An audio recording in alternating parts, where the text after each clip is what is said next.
Alhamdulillahirabbil alamin wassalatu wassalamu ala asyrofil anbiya wal mursalin sayyidina maulana Muhammad wa ala alihi washabihi ajma'in.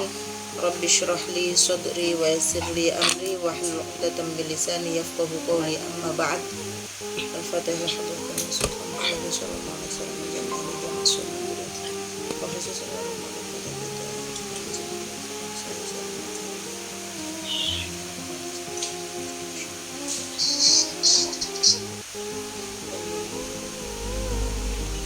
Allah ya'lamu darajatan fi jannah al-Fatihah. A'udzu billahi minasyaitonir rajim. Bismillahirrahmanirrahim. Alhamdulillahirabbil alamin arrahmanir rahim maliki yaumiddin. Iyyaka na'budu wa iyyaka nasta'in. Shiratal mustaqim. Shiratal ladzina an'amta 'alaihim ghairil maghdubi 'alaihim waladdallin. Amin. Bismillahirrahmanirrahim. Sebelum kita lanjutkan kajian bab puasa, sedikit akan kita pelajari, akan kita baca bersama-sama tentang apa itu malam nisfu Sya'ban, gitu nggih. Jadi dikatakan keterangan atau penjelasan tentang malam nisfu Sya'ban ini banyak sekali nggih, dari hadis-hadis yang menerangkan. Dan hadis di situ ada yang sahih juga ada, yang hasan juga ada, yang dhaif juga ada. Jadi banyak sekali beberapa hadis. Ini nggak mungkin kita baca semuanya, nanti akan saya ambil sedikit-sedikit. Jadi semuanya itu ada yang dari hadis sahih juga ada, hadis hasan, hadis dhaif juga ada. Yang mana intinya semua dari penjelasan hadis-hadis itu menerangkan tentang kemuliaan dan keutamaan malam nisfu Sya'ban. Makanya jadi di malam nisfu Sya'ban itu malam di mana Allah Subhanahu wa taala itu menurunkan rahmat dan ampunannya. Artinya bagi-bagi. Istilahnya kalau kita di kalau kita di masalah seperti perpajakan, ada pemutihan pajak. Nah, ini adalah malam pemutihan dosa. Artinya di mana Allah itu banyak menurunkan rahmat, banyak menurunkan ampunan, banyak menurunkan taufiknya, itu semuanya diobral pada malam ini. Jadi banyak diskon yang Allah berikan di malam ini. Jadi Allah menurunkan, memerintahkan kepada para malaikatnya untuk turun ke bumi dan membagi-bagi. Jadi banyak maghfirah, ampunan yang Allah bagikan. Maka dikatakan wa ma min lailatin ba'da lailatul qadar afdal min lailatin nisfi min Sya'ban.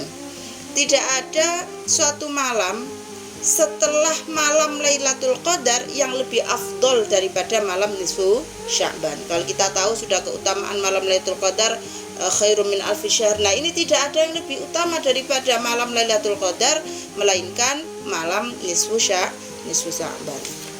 Yang mana di malam ini juga Allah itu menetapkan dari setiap hambanya, jadi menetapkan semua yang pernah ditetapkan sama Allah di Lauhul Mahfuz, dari ajalnya, kemudian dari rizkinya, dari amalnya, termasuk orang yang suada atau minal ashqiya, termasuk orang bahagia atau orang celaka, itu sama Allah ditetapkan di malam nisfu Sya'ban ini.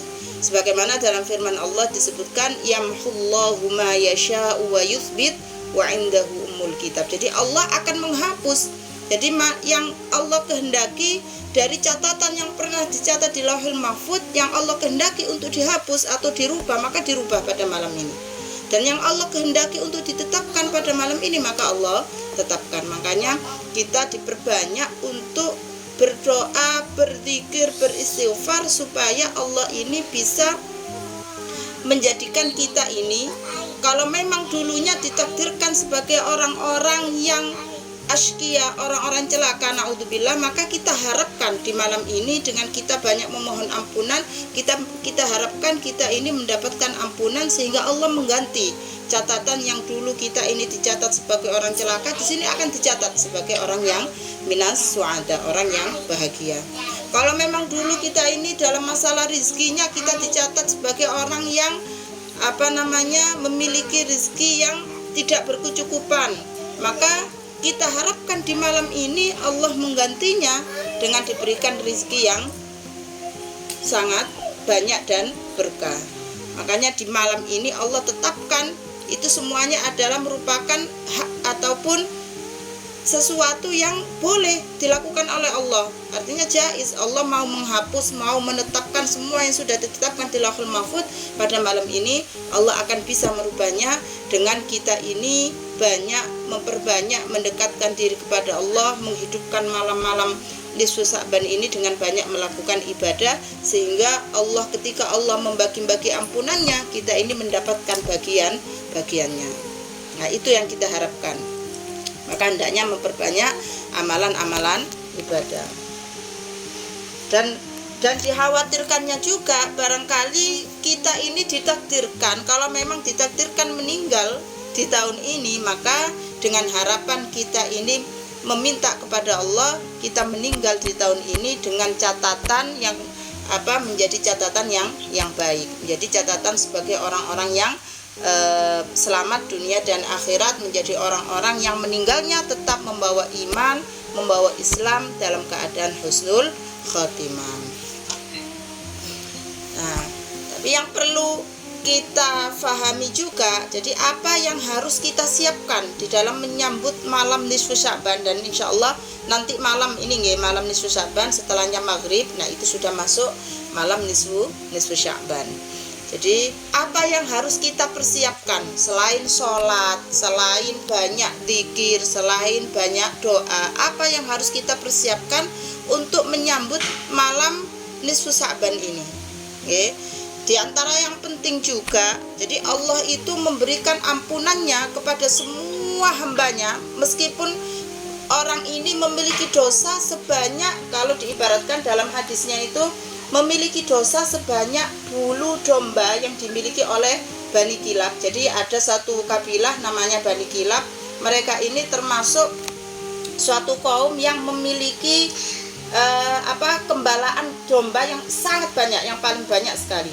Dan ini Allah Allah samakan atau Allah serupakan setiap hambanya yang memiliki dosa yang sangat banyak, yang meskipun banyaknya ini sebanyak bulu domba. Nah, kalau kita lihat satu bulu domba saja, jadi satu domba yaitu memiliki bulu yang sangat banyak, kita nggak mungkin untuk bisa menghitungnya.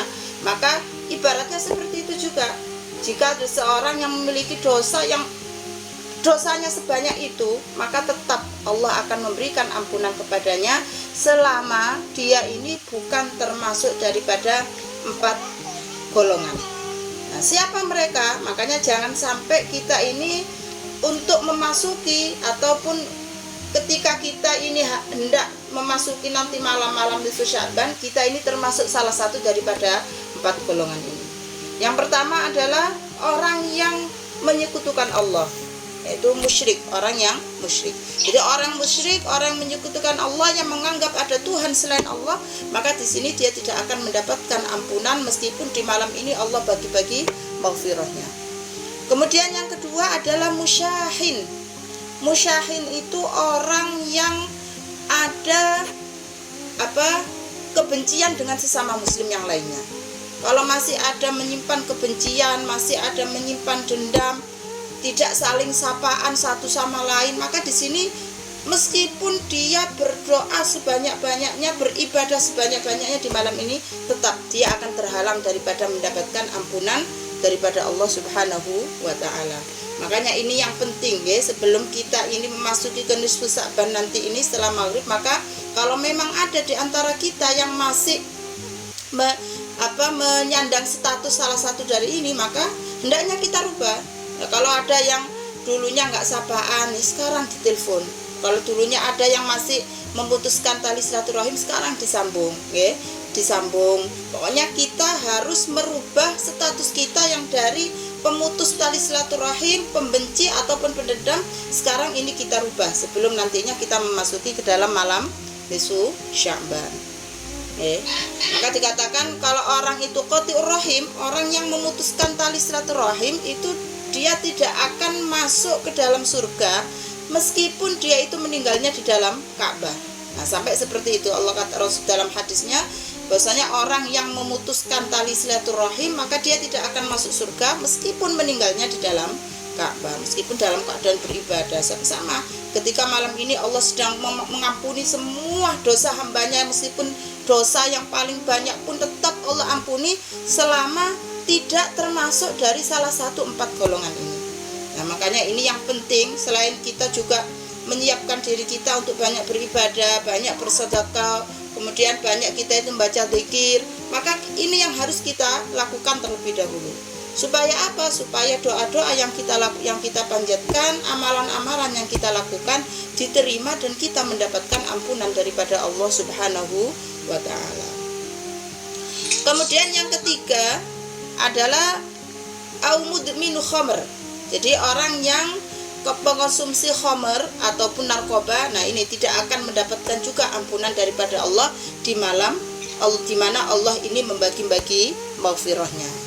Dan yang terakhir aqun liwalidayhi, yaitu seorang anak yang durhaka kepada kedua orang tuanya, karena dikatakan al-aqu liwalidayhi la yadkhulul jannah wal barru liwalidayhi la yadkhulun nar. Jadi anak yang durhaka kepada orang tuanya dia tidak akan masuk ke dalam surga.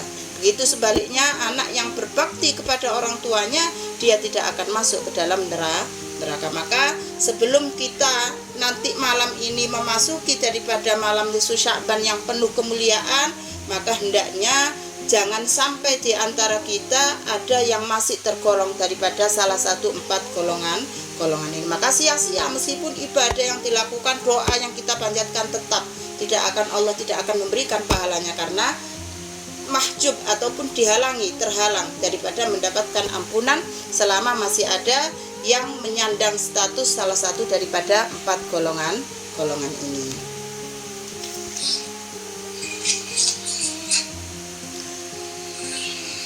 Kemudian wa yusannu ihya'u hadhil lailah, maka disunahkan kita ini menghidupkan malam nisfu Sya'ban dari nanti setelahnya maghrib hingga fajar, hingga subuh, itu kita disunahkan menghidupkan malam Lailatul Qadar.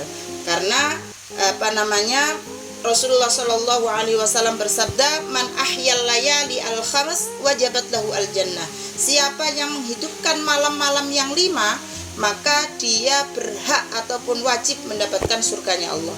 Apa malam-malam yang 5 itu? Ini selain daripada Lailatul Qadar. Kalau Lailatul Qadar tidak disebutkan dalam 5 ini karena sudah dijelaskan.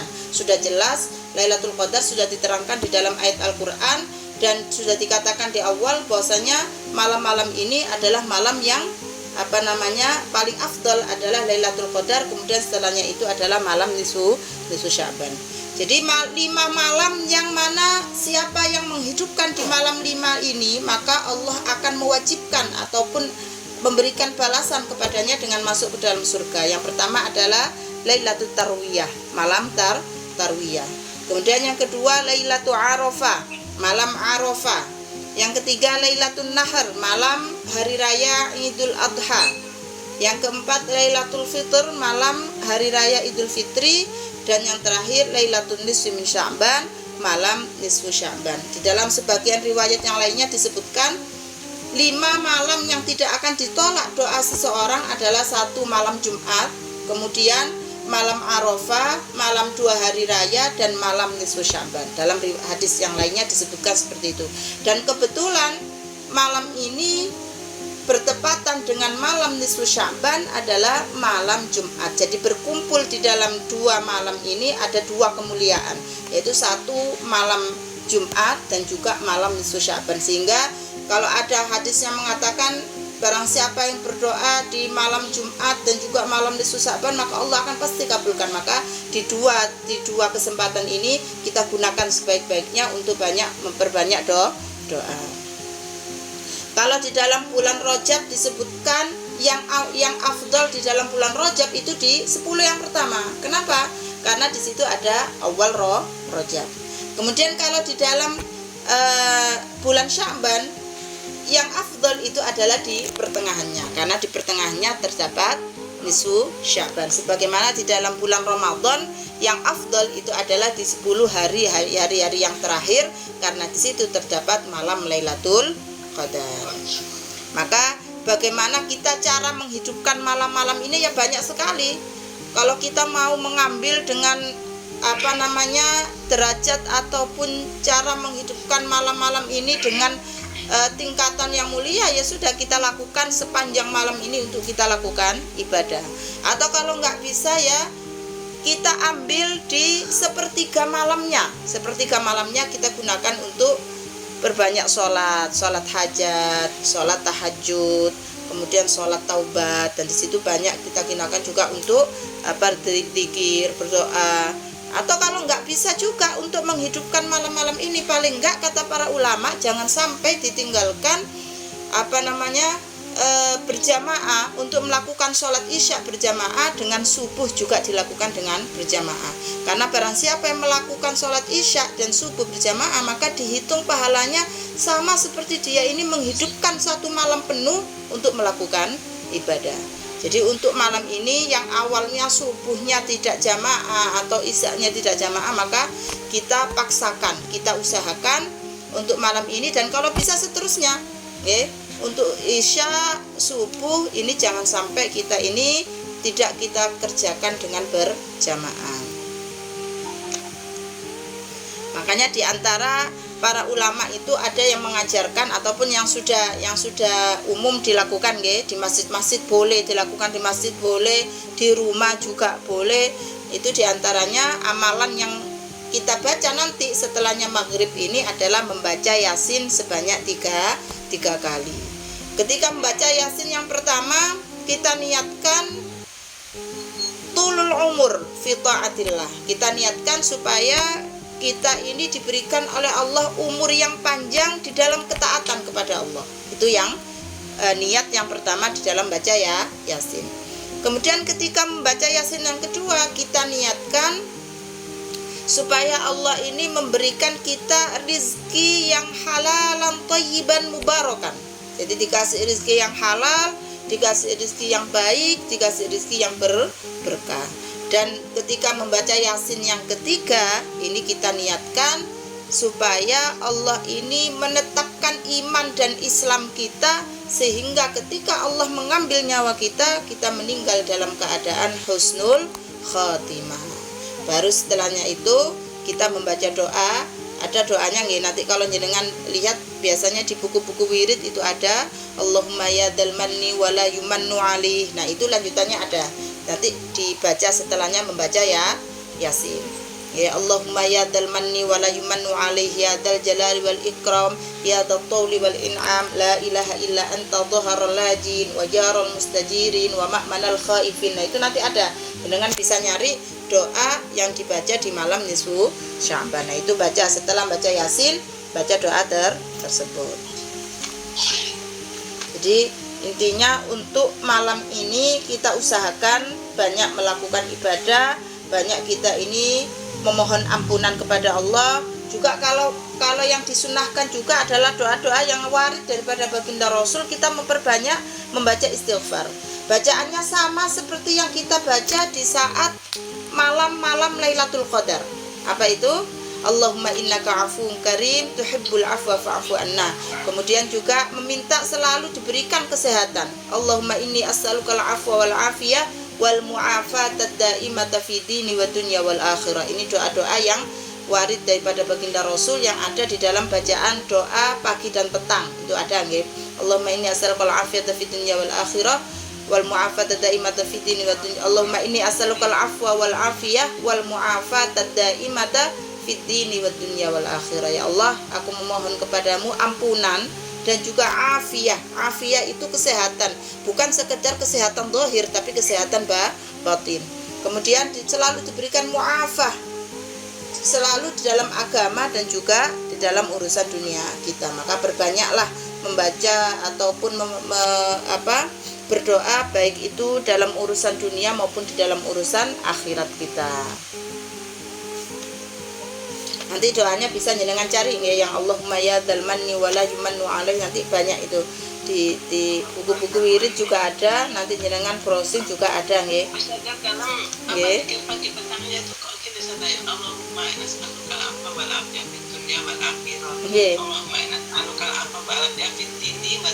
Nggih. boleh sama saja. Allahumma inni as'alukal afiyata wal mu'afata daimata fid din dunya wal akhirah boleh, atau Allahumma inni as'alukal afiyata fi nafsi wa ahli wa mali boleh sama saja. Kalau yang fi ahli wa mali itu lebihnya biasanya itu ada di doa fajar, ya, doa yang kita baca setelahnya sholat sunnah fajar. Nah itu. Kalau dalam yang wirdul latif yang pagi petang ya ini Allahumma inni as'alukal afwa wal mu'afata daimata fid din dunya wal akhirah. Tapi sama saja boleh, ya. Intinya sama. Yang tadi ada mendoakan keluarga, mendoakan anak-anak kita juga masuk, maka itu juga boleh dibacakan, ya. Nah, ini adalah keutamaan daripada malam nisfu Sya'ban. Makanya di dalam nama-namanya malam-malam nisfu Sya'ban itu banyak sekali. Namanya bukan hanya nisfu Sya'ban. Jadi ada yang namanya itu disebutkan sebagai Lailatul Furqan. Nah, malam nisfu Sya'ban itu nama lainnya adalah Lailatul Furqan. Apa itu Lailatul Furqan? Lailatul Furqan itu malam pembeda. Artinya pembeda amal manusia.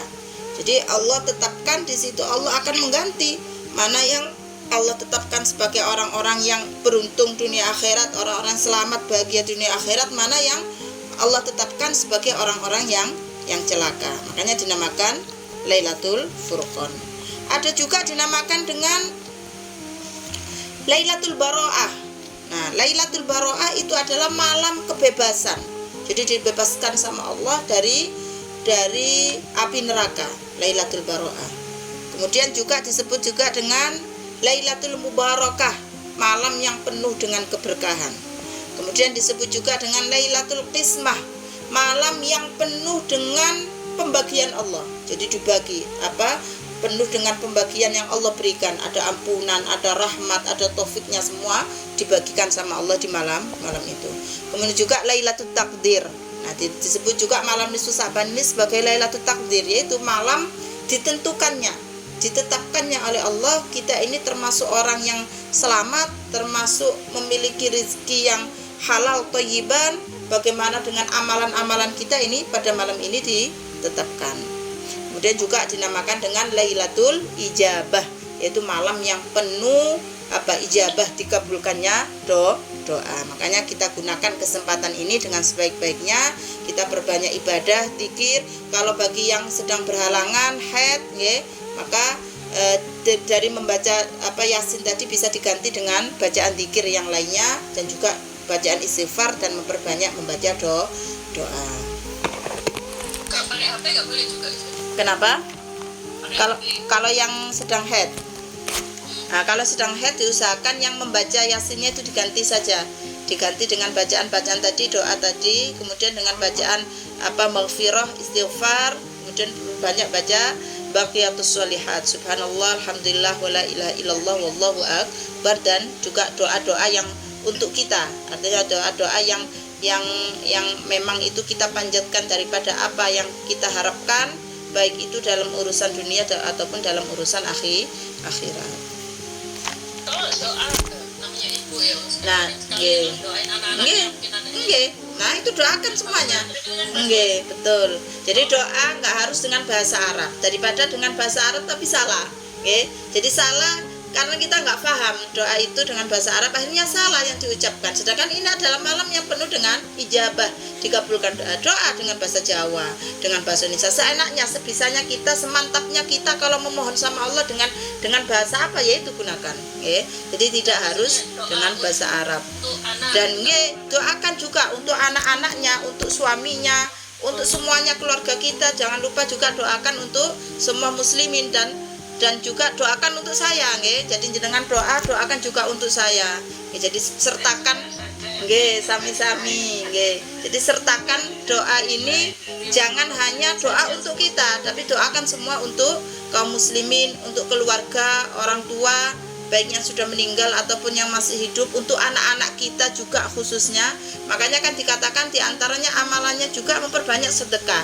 Lah sebelum kita ini sedekah ke orang lain, nah itu lebih baik kita sedekah ke keluarga kita, kasih kita anak-anak kita makanan untuk hari ini, untuk waktu saat bukanya kasih makanan yang enak-enak yang mereka senangkan, itu lebih baik. Apalagi mereka adalah anak-anak yang sedang thalabul ilim, ada yang menghafalkan Al-Quran, mereka adalah anak-anak yang kecil masih belum mempunyai dosa. Maka perbanyaklah sedekah ini sebelum ke orang lain, sedekahkan ke anak-anak kita, ke keluarga-keluarga dekat kita. Itu, okay? Jadi usahakan di malam ini. Kenapa? Tadi doain sama anak cucu kita gitu ya. Enggak, sama minta doanya juga ke anak-anak, ke cucu-cucu kita. Pokoknya setiap dalam doa kita juga, selain kita mendoakan mereka, kita juga minta kepada mereka, doakan juga semoga kita juga termasuk dicatat di malam ini termasuk orang-orang yang mendapatkan ampunan dan taufik daripada Allah Subhanahu wa taala. Kita lanjutkan kajian fikih ya. Bab puasa. Kemarin sudah kita terangkan sedikit tentang definisinya. Jadi definisi puasa secara bahasa adalah menahan, dan itu sudah diterangkan dalam Al-Quran di surat Maryam. Kemarin sudah kita terangkan, yaitu Sayyidah Maryam menggunakan lafaz as-saum, inni nadartu lirrahmani sauman falan ukallimal yauma insiya. Bahwasanya saya bernadar untuk berpuasa, maksudnya tidak berbicara dengan siapapun. Ketika ada orang bertanya kepada beliau tentang apa yang terjadi kepada beliau. Kemudian secara syariat itu adalah menahan dari segala sesuatu yang membatalkan puasa. Apa saja itu berkaitan daripada syahwatnya perut ataupun syahwatnya kemaluan, semuanya yang menyebabkan seseorang itu batal puasanya, maka itu ditahan, tidak dilakukan. Dari kapan? Dari terbitnya fajar hingga terbenamnya matahari dengan niat tertentu, yaitu dengan niat mendekatkan diri kepada Allah. Karena yang membedakan amalan seorang hamba dengan suatu kebiasaan atau adat itu adalah niat. Kalau ada orang dari pagi misalkan sampai maghrib nggak makan, nggak minum, juga tidak melakukan hubungan suami istri, tapi dia nggak niat, apakah bisa dikatakan puasa secara syariat? Ya tidak, karena yang dinamakan puasa secara syariat itu harus disertai dengan niat taqarrub ilallah, dengan niat melakukan ibadah kepada Allah Subhanahu wa ta'ala. Kemudian dalilnya kemarin sudah disebutkan, yaitu dalam banyak dalil-dalil tentang berpuasa. Yang biasa kita sebutkan adalah dalam surat Al-Baqarah ayat 183, ya ayyuhalladzina amanu kutiba alaikumusiyam kama kutiba alal ladzina min qablikum la'allakum tattaqun. Wahai orang beriman, telah diwajibkan untukmu berpuasa sebagaimana diwajibkan kepada orang-orang sebelum kalian. Jadi diwajibkan orang-orang sebelum kalian itu berpuasa, yaitu mereka dalam segi pelaksanaan dan dalam segi pahala berbeda dengan puasa yang memang dikhususkan Allah istimewakan kepada umat Nabi Muhammad agar kalian menjadi orang-orang yang bertakwa. Jadi ayat-ayat yang menerangkan tentang puasa itu tidak turun di waktu bulan Ramadan, tidak. Jadi turunnya itu di bulan sebelumnya, yaitu di bulan Sya'ban. Makanya perintah awal melakukan puasa itu adalah pada bulan Sya'ban di tahun 2 Hijriah. Jadi ayatnya turun itu bukan di Ramadan, tapi di bulan Sya'ban. Nah itu ada hikmahnya. Apa hikmahnya? Hikmahnya agar baginda Rasul ini mempunyai waktu yang cukup untuk memberikan pemahaman ini kepada umatnya, supaya dengan adanya waktu yang cukup bisa mengajarkan, bisa memberikan pengetahuan tentang puasa dari segi pelaksanaannya. Maka dengan itu diharapkan puasa yang dilakukan oleh umatnya ini menjadi puasa yang benar-benar diinginkan, puasa yang benar-benar dikehendaki oleh Allah dan Rasulnya, sehingga menjadi puasa yang sempurna. Maka ayat-ayat puasa ini tidak turun di bulan Ramadan, tapi turunnya di bulan sebelumnya, yaitu bulan Sya'ban. Kemudian fadilatus shaum, keutamaan puasa. Nah, keutamaan puasa ini banyak sekali ayat-ayat dan hadis Nabi yang menerangkan. Di antaranya adalah kulu washrabu hani'an bima aslaftum fil ayyamil khaliyah. Kata Allah, makanlah kalian dan minumlah dengan seenaknya, seinginmu, sesukamu. Dan perintah di sini adalah perintah lil imtinan, perintah yang penuh dengan anugerah, perintah yang penuh dengan kenikmatan. Bima aslaftum fil ayyamil khaliyah, karena sebab amalan-amalan yang telah kalian kalian lakukan di waktu di dunia. Jadi orang-orang yang berpuasa yang selama di dunia menahan dirinya dari makan, minum, maka nanti ketika di akhirat, ketika berada di surga, Allah perintahkan, Allah kasih kenikmatan, sudah makan, minum, karena dulu kalian sudah telah melakukan puasa selama di dunia. Makanya di antara keadaan orang-orang yang menerima buku amalan, catatan daripada amalannya itu kan berbeda-beda, banyak sekali. Ada yang diterangkan dalam Al-Quran itu, fa'amma man utiya kitabahu biyaminihi fayaqulu ha umqra'u kitabiyah inni dhanantu anni mulaqin hisabiyah fahuwa fi 'ishatin radiyah fi jannatin 'aliyah qutufuha daniyah ila akhiri. Ini yang termasuk daripada orang-orang yang selalu melakukan amal kebaikannya yang lebih banyak, sehingga ketika diberikan catatan kebaikan itu mereka menerimanya dengan tangan kanan, sehingga Allah mengatakannya sudah fahuwa fi 'ishatin radiyah, dia ini mesti akan berada di dalam kehidupan yang diridhoi. Seperti tadi, orang-orang yang selalu melakukan puasa dikasih kenikmatan makan, minum sepuasnya kamu, karena sekarang di surga adalah tempat kamu untuk menerima balasan daripada apa yang sudah kamu lakukan selama di dunia. Beda dengan orang-orang yang menerima buku catatannya dengan tangan kirinya, ada yang dengan karena saking jeleknya amalan perbuatannya itu hingga sampai menerimanya dengan punggungnya, itu ada semuanya. Makanya kita berharap kita ini digolongkan sebagai orang-orang yang dicatat, atau ketika menerima amalan catatan kebaikan ini termasuk orang-orang yang menerimanya dengan tangan kanan, termasuk orang-orang yang berada di dalam aisyatir radiyah, kehidupan yang diridhoi oleh Allah Subhanahu wa taala. Dalam hadis qudsi disebutkan, dalam hadis qudsi berarti Allah berfirman di dalam hadis qudsi, kullu hasanatin bi asyri amsalha ila sab'i mi'ati dha'fin. Ini sudah keterangan kemarin hadis nggih. Jadi setiap amalan kebaikan manusia, setiap kebaikan itu dilipat gandakan hingga 10 dan hingga sampai 700 lipat ganda. Illa siyam, kemarin sudah kita terangkan banyak tentang itu. Kecuali puasa, kata Allah, fahuwali wa ana ajzi bihi, kata Allah puasa itu untukku. Jadi orang kalau berpuasa itu untukku. Artinya ketika seseorang itu melakukan puasa, makanya dikatakan puasa itu adalah amalan yang dikatakan jauh daripada riya, jauh daripada mengharapkan pujian dari orang lain. Karena sekarang kita gini nggih, berhadapan, kita nggak tahu siapa di antara kita yang sedang berpuasa, kan nggak tahu, kecuali ada yang minum, nah itu baru kelihatan nggak puasa. Tapi kalau kita sholat sudah kelihatan, orang sudah ada amaliyahnya. Orang baca Quran juga ada, memegang Al-Quran, kemudian melantunkan ayat Al-Quran, sehingga itu amalan-amalan yang gampang ataupun yang sering kita ini kadang juga ada riak, timbul riak daripada amalan itu. Tapi kalau puasa, nggak ada orang tahu, siapa di antara kita yang tahu kalau kita puasa. Maka kata Allah, fahuwali, orang yang berpuasa itu pasti benar-benar karena aku, untukku.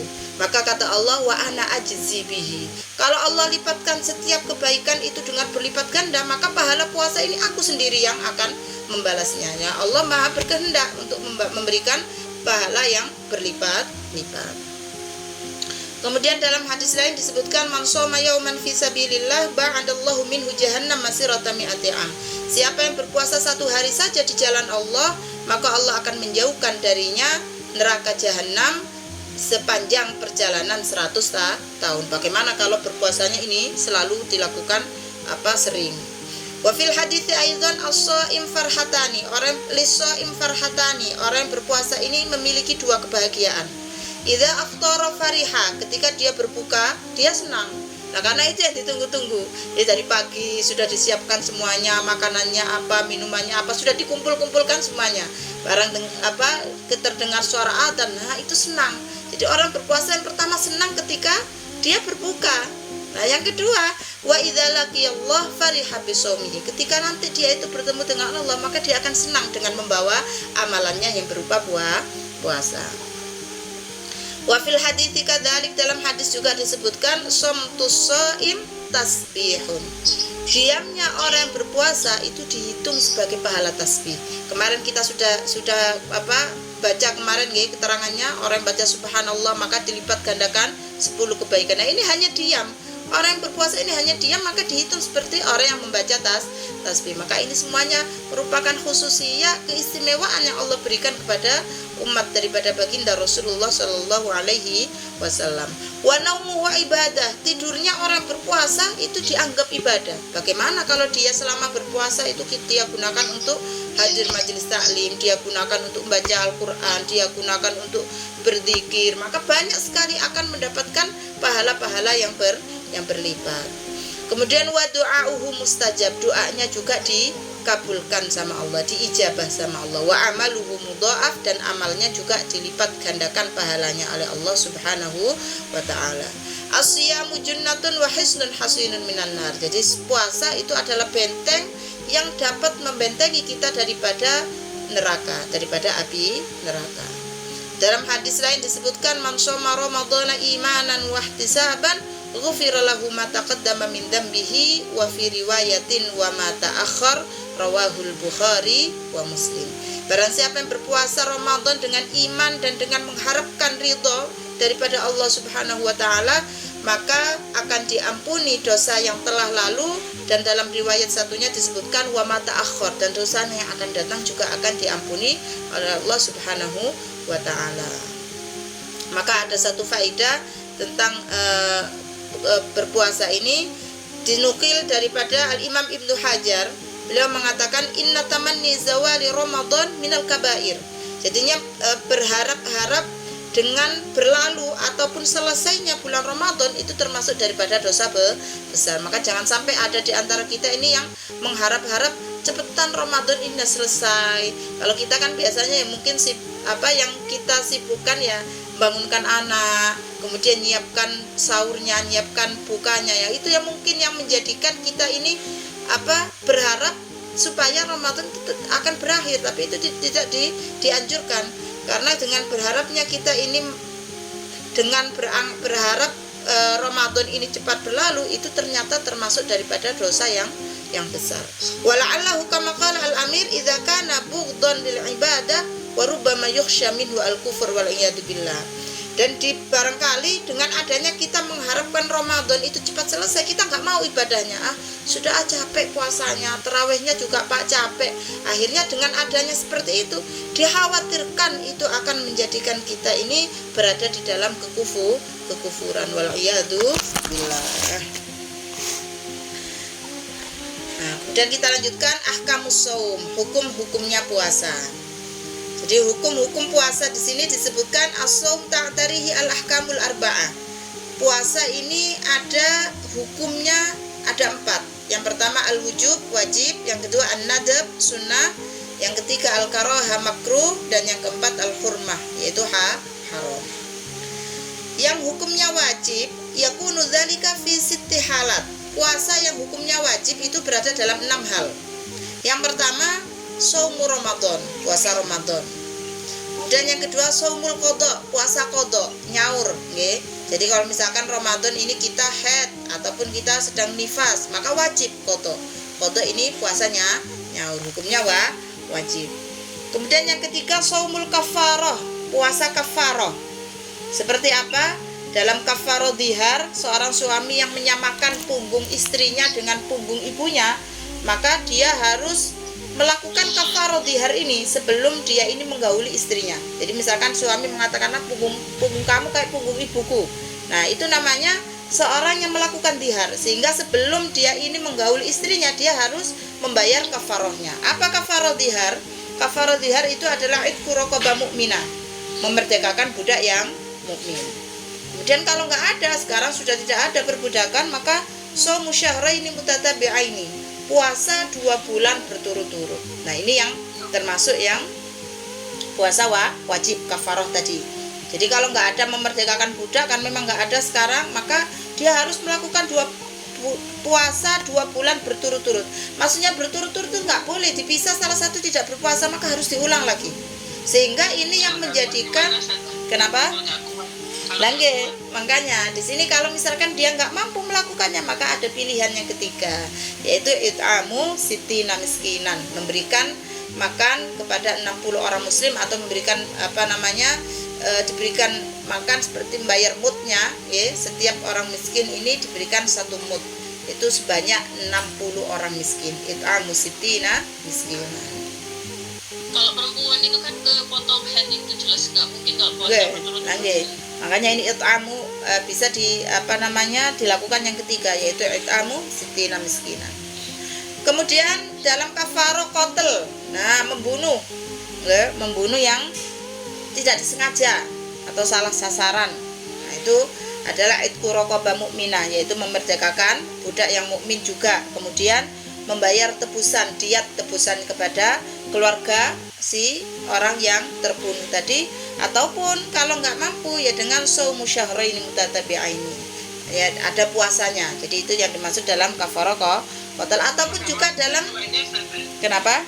Memberi makan maupun puasa 20. Nah, ini pernah terjadi pada zaman baginda Rasul. Ada orang yang, nah diantaranya yang som kafarah adalah jima Ramadan, berhubungan suami istri di siang Ramadan. Ini pernah terjadi di zaman baginda Rasul. Ada seorang yang hidup di zaman baginda Rasul. Dia ini melakukan hubungan suami istri di siang Ramadan. Kemudian dia datang kepada Rasul mengadukan hal itu. Maka baginda Rasul mengatakan ya harus memerdekakan budak mukmin. Dia mengatakan nggak mampu karena dia bukan termasuk orang yang kaya. Maka kata Rasul dibilang, ya sudah kalau gitu puasa 2 bulan berturut-turut. Dia juga bilang lagi, saya nggak mampu, kayak saya ini sudah tua, nggak mampu kalau puasa 2 bulan berturut-turut. Maka dikatakan Rasul, sudah kasih makan 60 orang miskin. Setiap orang miskin dikasih 1 mudah. Saya ini bukan orang yang mampu, buat makan sendiri saya ini kesusahan. Akhirnya kata Rasul, sampai Rasul mengatakan, ya sudah kalau gitu mod harus dibagaimanakan lagi. Dari ketiga itu tidak dia lakukan, tapi ya tetap namanya suatu larangan yang dilanggar, mesti nanti hubungannya adalah dia ini melakukan dosa kepada Allah, dan hendaknya dia ini ya segera melakukan taubat, memohon ampunan kepada Allah Subhanahu wa taala. Nah, ini puasanya suami istri atau salah satu. Jadi kalau untuk yang hubungan suami istri, kalau memang istrinya itu yang dipaksa, itu istrinya nggak kena, hanya yang laki-laki saja. Nggak kena. Oke, hanya yang laki-laki yang yang harus melakukan kafarah ini. Jadi dalam puasa kafarah semacam ini, puasanya hukumnya adalah wajib. Kemudian yang keempat adalah as-shaumu fil hajjil wal umrah badalan anid dzabh fil fidyah. Jadi puasa di dalam ibadah haji dan umrah yang sebagai ganti dari menyembelih kambing itu nggih. Kalau nggak mampu kan diganti dengan berpuasa. Jadi ketika seorang melanggar daripada larangan-larangan ketika ihram, nah itu kan diantaranya adalah harus fidyah kan ya, harus menyembelih binatang. Nah kalau dia nggak mampu, itu dilakukan dengan puasa. Kemudian yang kelima as-shaumu fil istisqa idza amaral hakim. Nah ini termasuk yang puasa wajib, yaitu ini dulu kita pernah bahas di sholat istisqa. Sebelum seseorang melakukan sholat istisqa, kemudian seorang hakimnya memerintahkan untuk berpuasa 3 hari, maka puasa itu menjadi hukumnya wajib jika memang diperintahkan oleh seorang hakim. Dan yang terakhir puasa nadar, maka hukumnya juga wajib. Misalkan dia bernadar, kalau misalkan anakku ini nanti lulus dalam ujiannya ataupun keterima di dalam kerjanya, saya akan berpuasa. Nah ini termasuk nadar yang sesuai dengan syariat, karena nadarnya adalah berpuasa, wajib dilakukan. Tapi kalau nadarnya misalkan anakku nanti karena kalau lulus saya mau keliling ataupun mau jalan kaki dari rumah sini misalkan kemana, ke Surabaya, nah itu sesuatu yang tidak ada di dalam syariat. Jadi meskipun itu tidak dilakukan ya tidak dosa, karena itu bukan nadar yang berkaitan dengan syariat Islam. Tapi kalau seperti puasa ataupun dia menghatamkan Al-Quran nadarnya, ataupun dia nadarnya adalah sedekah, sedekah, bagi-bagi uang, nah itu wajib dilakukan karena itu sesuai dengan syariat Islam. Kemudian hukum puasa, tapi dia nadarnya nggak masuk akal gitu. Nah, nggak masuk akal itu berarti tidak sesuai dengan syariat Islam. Berarti itu tidak wajib dilakukan. Tidak harus dilakukan karena tidak sesuai dengan apa yang disyariatkan dalam agama Islam. Kemudian hukum puasa yang kedua adalah mandub, sunnah. Nah, ini yang al-aslu fihi, hukum asalnya. Nah, hukum yang puasa yang sunnah ini dibagi 3. Yang pertama, yang sunnah dilakukan setiap tahunnya. Seperti puasa apa? Puasa Arafah pada tanggal 9 Dzulhijjah. Nah, itu kan yang setiap tahun ya, adanya setiap tahun. Dan puasa Arafah ini yusannu shaumuhu li ghairil hajj wa illam yashqa alaihi iqtidaan bi sallallahu alaihi wasallam. Jadi sunnah puasa Arafah ini disunahkan bagi selain orang yang sedang berhaji. Jadi yang tidak haji nggih, itu sunnah melakukan puasa Arafah. Bagi orang yang haji enggak sunnah, meskipun dia dalam keadaan yang tidak kesulitan, tidak masyaqqah, tetap tidak disunahkan karena dia lebih afdal untuk melakukan ibadah-ibadah yang berkaitan dengan ibadah hajinya. Dan ini iqtidaan, mengikuti dengan baginda Rasul Shallallahu Alaihi Wasallam, dan supaya dia ini kuat melakukan ibadahnya di sana, tidak terganggu dengan melakukan puasa Arafah, sehingga tidak sunahkan bagi seorang yang haji untuk ikut melakukan puasa Arafah. Wa warada fi fadli shaumihi, dan diterangkan di dalam hadisnya keutamaan tentang puasa ini adalah siyamu yaumi Arafah inni ahtasibu indallahi ayyukaffira sanah allati ba'dahu wallati qablahu, rawahu Tirmidzi. Kata baginda Rasul, puasa di hari Arafah itu akan menghapuskan dosa di tahun yang setelahnya dan tahun yang sebelumnya. Wa fi Muslim, dan dalam riwayat Muslim, ba'da ma su'ila anhu an-nabiyyu faqala yukaffir as-sanah al-madiyah wal baqiyah, dapat menghapus dosa yang setahun yang lalu dan dosa-dosa yang selebih setelahnya. Yaitu adalah keutamaan daripada bulan puasa hari Arafah. Kemudian di antara puasa yang sunnah setiap tahunnya yaitu Tasu'a wa Asyura. Puasa tanggal 9, 10 dan 11 min Muharram. 9, 10, 11 Muharram. 9, 10 Tasu'a, Asyura, dan ke-11-nya.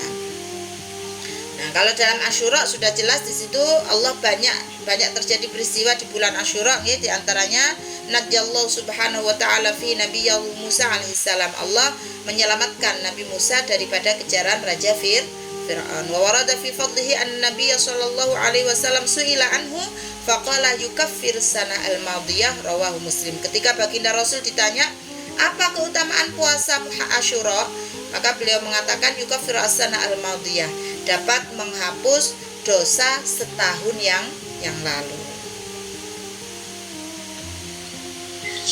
Kemudian di antara juga puasa yang sunnah setiap tahunnya adalah wasitin min Syawal, puasa 6 hari dari bulan Syawal. Puasa 6 hari dari bulan Syawal yang afdol dalam pelaksanaannya itu harus kaunuha mualiyah di Ramadan, harus nyambung. Jadi setelahnya Ramadan tanggal 1 Syawal kan haram puasa, setelahnya itu tanggal 2, 3, 4, 5, 6, 7 itu sunnah melakukan puasa Syawal. Meskipun itu cara yang afdol, meskipun kalau nggak mampu boleh dia melakukan puasa Syawal ini, yang terpenting masih dalam bulan Syawal, entah itu nanti di tanggal 10-nya atau di tanggal 11-nya terserah.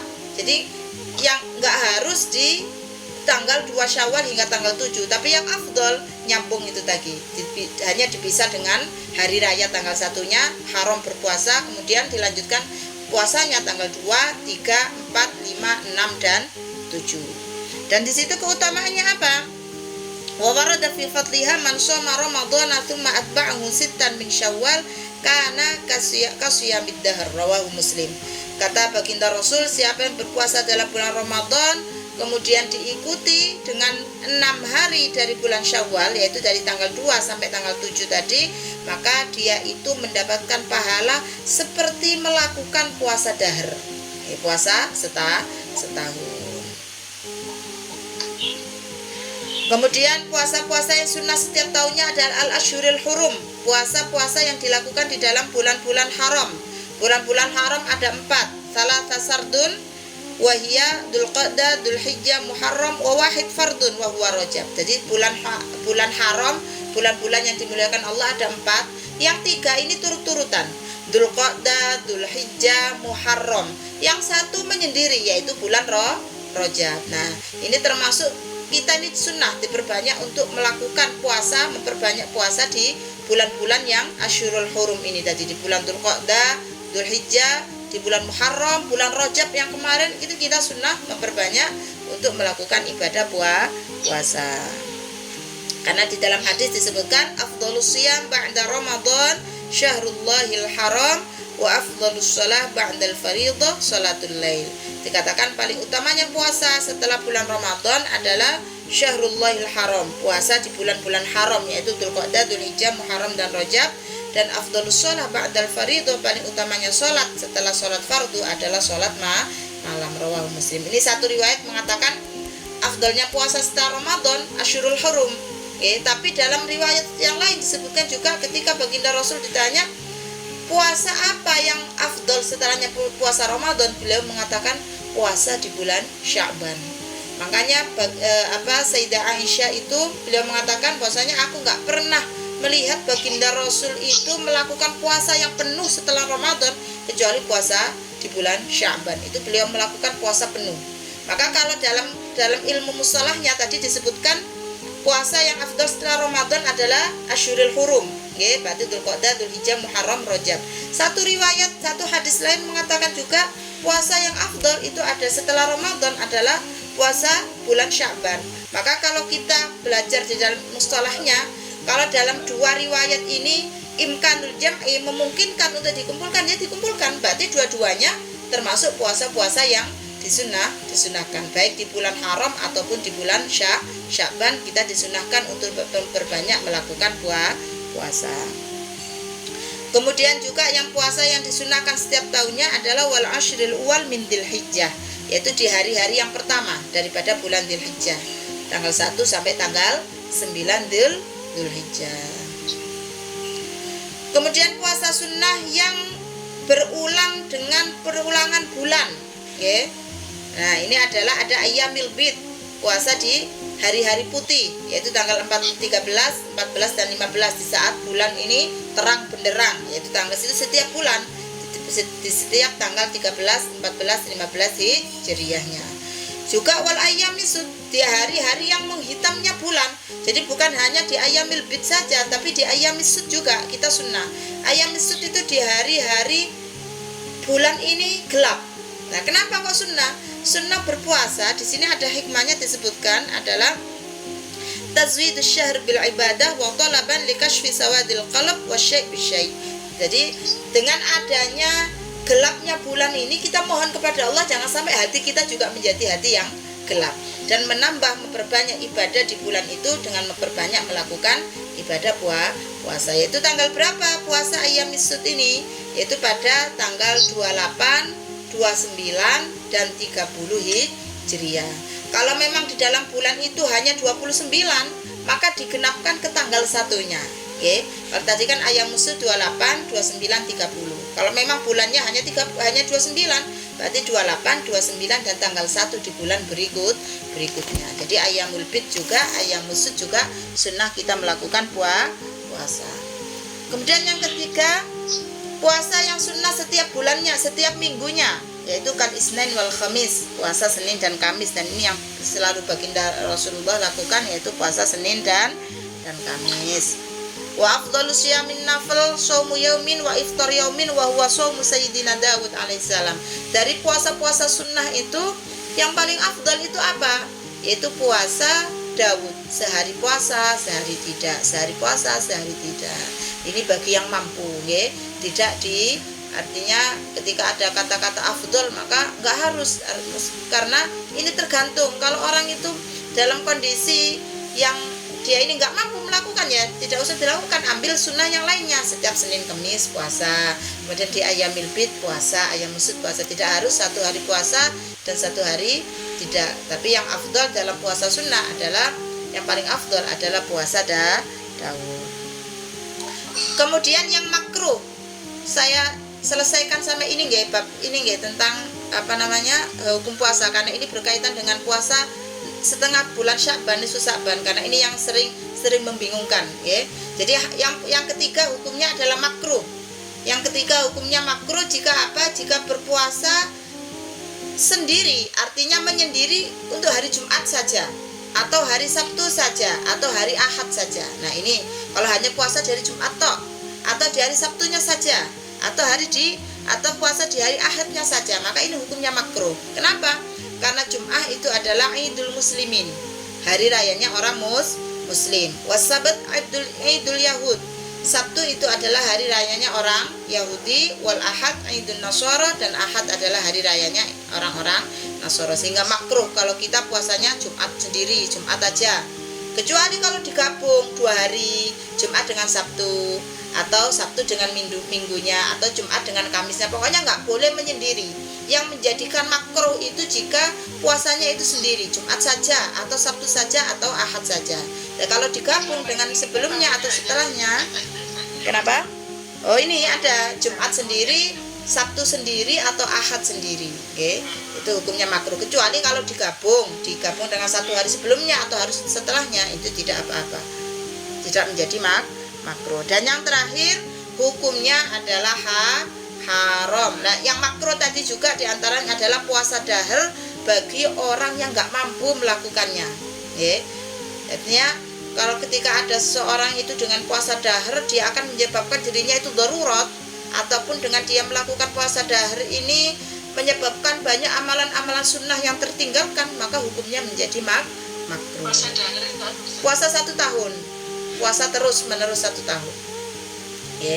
Ini hukumnya menjadi makruh. Kemudian hukum puasa yang keempat adalah haram, yang terakhir.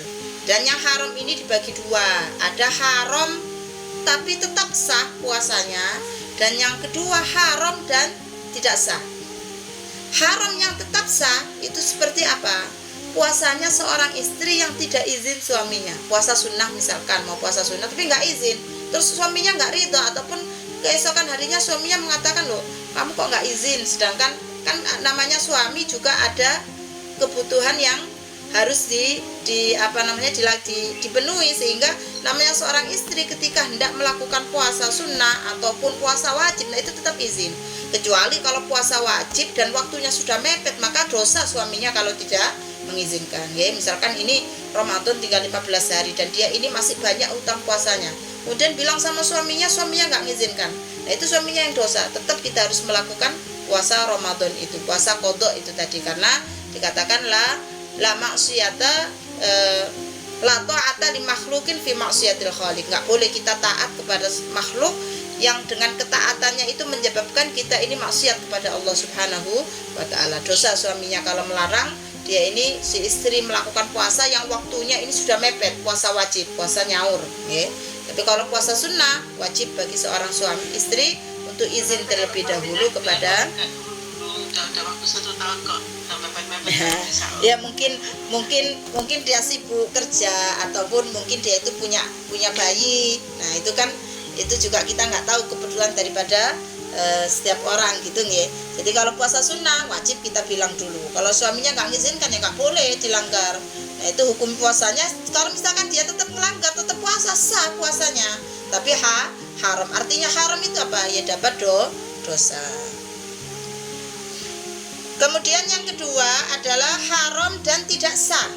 Nah ini haram, ini yang penting nggih. Haram dan tidak sah, yaitu apa? Puasa Idul Fitri.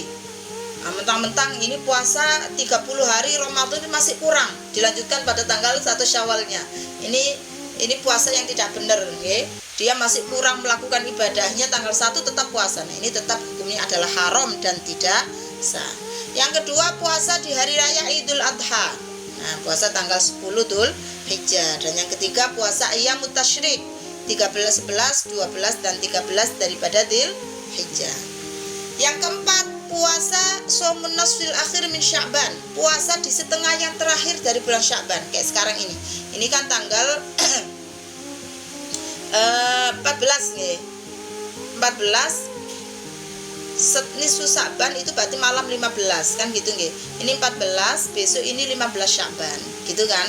Lah kalau puasa setengah akhir dari bulan Sya'ban itu berarti puasa di tanggal 16, 17, 18 hingga akhir dari bulan Sya'ban. Nah, itu hukum aslinya terlebih dahulu. Nanti kita terangkan selebihnya nggih. Kemudian yang kelima adalah puasa di hari Syak, Yaumus Syak. Yaumus Syak itu puasa pada tanggal 30 Sya'bannya. Jika memang ada berita ataupun dari persaksian seseorang tidak diterima persaksiannya. Misalkan ada orang perempuan yang mengatakan, oh ini sudah ada hilal, sudah ngelihat hilal, berarti terjadinya keraguan. Terjadinya keraguan di situ. Jadi puasa di tanggal 30 itu hukumnya adalah haram 30 Sya'ban. Karena dalam hadis Nabi juga disebutkan la taqaddamu Ramadan biyaumin wala biyaumaini illa rajulun kana yasumu shauman. Janganlah kalian itu mendahului Ramadan dengan puasa 1 hari sebelumnya atau 2 hari sebelumnya, kecuali ada kecualinya. Jadi nanti ada hukum setelahnya. Kecuali memang dia itu seorang yang berpuasa sebelumnya. Nah, ini nanti kita jelaskan. Jadi yang haram tadi diantaranya puasa di setengah akhir dari Sya'ban, 16, 17, 18 sampai akhir, juga puasa pada tanggal 30 Sya'ban. Maka penjelasannya, Baginda Rasul sendiri beliau ini melakukan puasa Sya'ban ini penuh, 30 hari penuh. Itu sebagaimana diterangkan Sayyidah Aisyah, beliau mengatakan tidak pernah aku melihat Baginda Rasul ini memenuhi puasanya atau melakukan puasa 1 bulan penuh selain Ramadan kecuali bulan Sya'ban. Maka dengan adanya yang tadi disebutkan 2 puasa yang terakhir tadi yang haram, maka apakah boleh puasa di hari Syak atau di tanggal 30 Sya'ban atau di setengah yang terakhir dari bulan Sya'ban? Maka dikatakan hukumnya boleh dengan 3 hal, dengan 3 keadaan. Yang pertama, jika dia ini melakukan puasa wajib. Tadi dikatakan puasa wajib seperti qadha, kafaroh, nadar.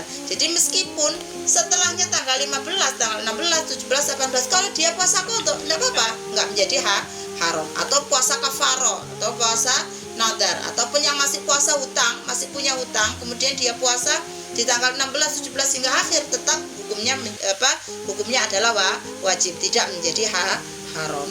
Yang kedua, jika dia ini melakukan puasa sunnah, dia ini sudah punya kebiasaan.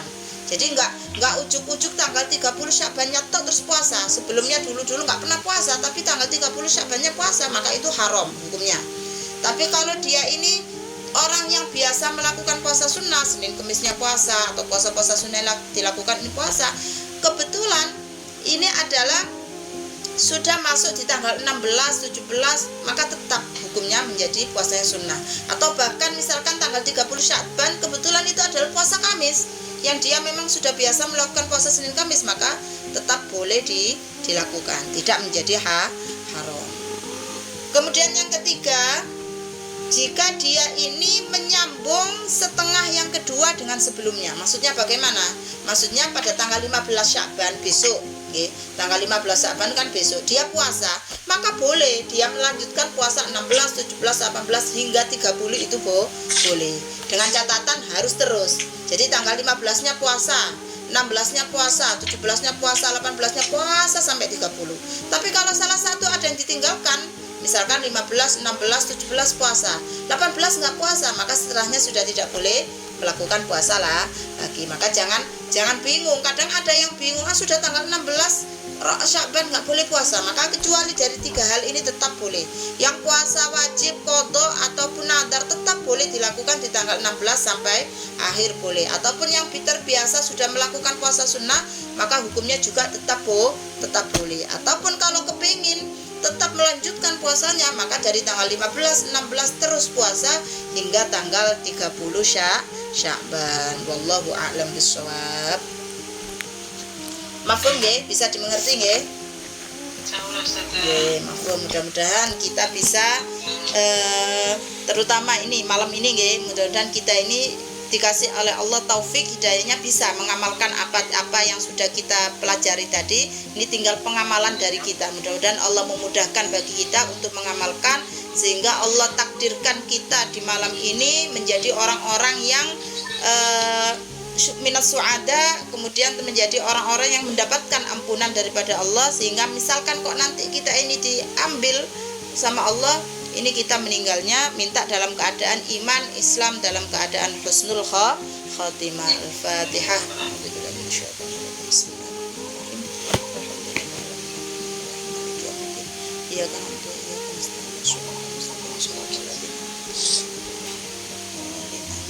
Bismillahirrahmanirrahim. Subhanakallahumma bihamdika Asyhadu an la ilaha illa anta astaghfiruka wa atubu ilaik. Wal afu minkum. Wassalamualaikum warahmatullahi wabarakatuh. Waalaikumsalam warahmatullahi wabarakatuh.